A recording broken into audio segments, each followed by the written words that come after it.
علی یا علی علی یا علی ادركني يا أبا الحسن يا علي يا علي يا علي. یہ شہزادہ امن، یہ شہزادہ سبز قبا، اس میرے شہنشاہ کا تاریخ میں ایک کردار لکھا گیا کہ اس میرے مولا نے صلح کی تھی، اور آج تک ہمیں دشمن جینے نہیں دیتا کہ حسن نے صلح کی تھی. لہٰذا شیعوں کو بھی چاہیے کہ اس بندے کے ساتھ نرم رویہ رکھیں، اس لیے کہ حسن نے صلح کی تھی. لفظ صلح بتاتا ہے کہ کبھی جنگ تھی،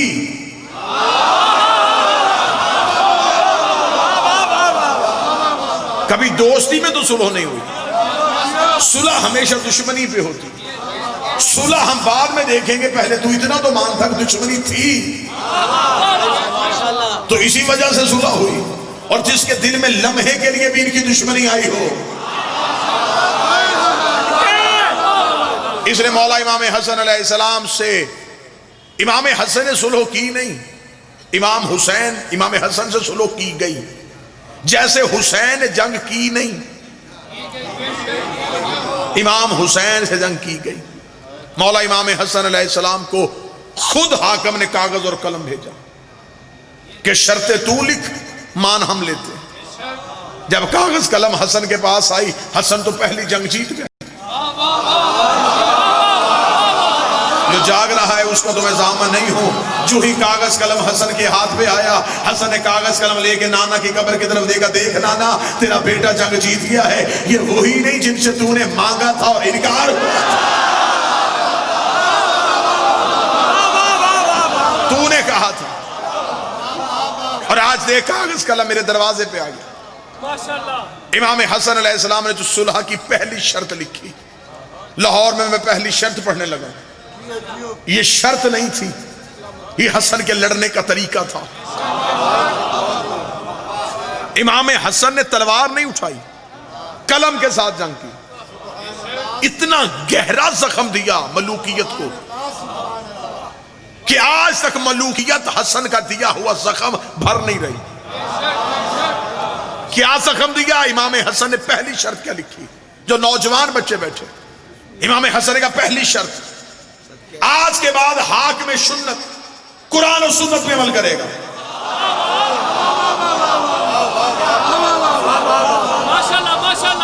آج کے بعد یہ لکھے، یہ قرآن اور سنت پہ عمل کرے گا. اگر یہ پہلے کرتا تھا تو اس نے شرط کیوں مانی؟ یہ کہہ دیتا کہ حسن میں تو پہلے بھی قرآن اور سنت پہ عمل کرتا. امام حسن کا لکھ تو قرآن اور سنت پہ عمل کرے گا. قریب بیٹھا ہوا تھا اس کا مشیر، اور مشیر بھی اس کے ایسے ہی ہوتے تھے کہ جنگ صفین میں اس نے اپنے خیمے میں بیٹھ کے عمر بن عاص سے شرط لگا لی تھی.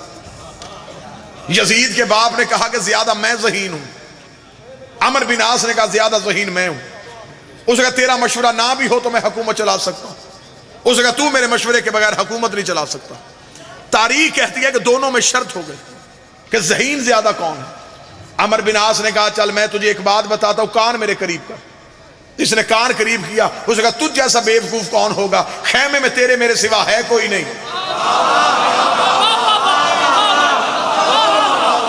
جہاں عقل کے فیصلے ایسے ہوتے ہوں وہاں حجت کا مقابلہ کیسے ہو سکتا.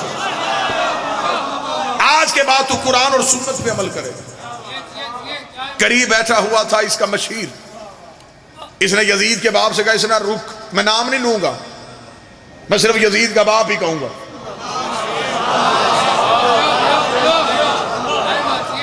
سائیکل چور کو بھی پولیس والے پکڑ لیں تو کان سے پکڑ کے پہلا سوال کرتے ہیں کس کا بیٹا ہے؟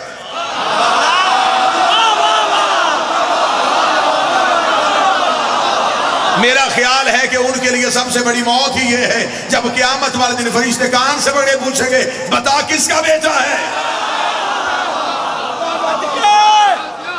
آج کے بعد تو قرآن اور سنت پہ عمل کرے گا. عمر نے کہا ایک شرط تو بھی لکھوا دے. میں ہسٹری آپ کے سامنے پڑھ رہا ہوں. اس کا ایک شرط حسن تو نے لکھی، ایک ہم لکھوائیں گے. امام حسن نے مسکرا کر لکھوا، اس کا لکھ شرط کہ صرف قرآن اور سنت پہ عمل نہیں ہوگا، سیرت شیخین پہ بھی عمل ہوگا۔ سیرت شیخین جو پہلی خلافتوں کا دور گزرا تھا ان پہ بھی عمل ہوگا۔ یہ شرط کہی نہیں تھی، امام حسن کے چہرے پہ مسکراہٹ آئی۔ اس نے کہا حسن ہم نے تیری شرط مانی، تو ہماری شرط کیوں نہیں مان رہا؟ امام حسن نے کہا لکھ دوں؟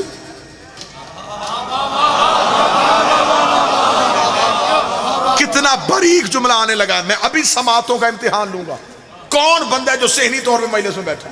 مخدوم ناصر شاہ جی، امام حسن نے کہا لکھ دوں شرط؟ اس نے کہا لکھ، میں لکھوا رہا ہوں کہ ان کی سیرت پہ بھی عمل ہوگا۔ امام حسن نے کہا دیکھ لے میں لکھنے لگا ہوں، یہ شرط تو نے لکھوائی ہے؟ اس نے کہا ہاں میں نے لکھوائی ہے۔ امام حسن نے کہا تو لکھ دے، اگر یہ کہتے ہیں، یہ تسلیم کر گئے ہیں سیرت شیخین پہ عمل ہوگا، جب میں نے قرآن و سنت والی شرط لکھ دی تھی تو دوسری سیرت لکھوانے کی ضرورت ہی نہیں تھی۔ انہوں نے خود تسلیم کر لیا کہ وہ بھی قرآن اور سنت پہ عمل نہیں کرتے تھے۔ بولو جو حسن کے نوکر بیٹھے، اگر ان کی سیرت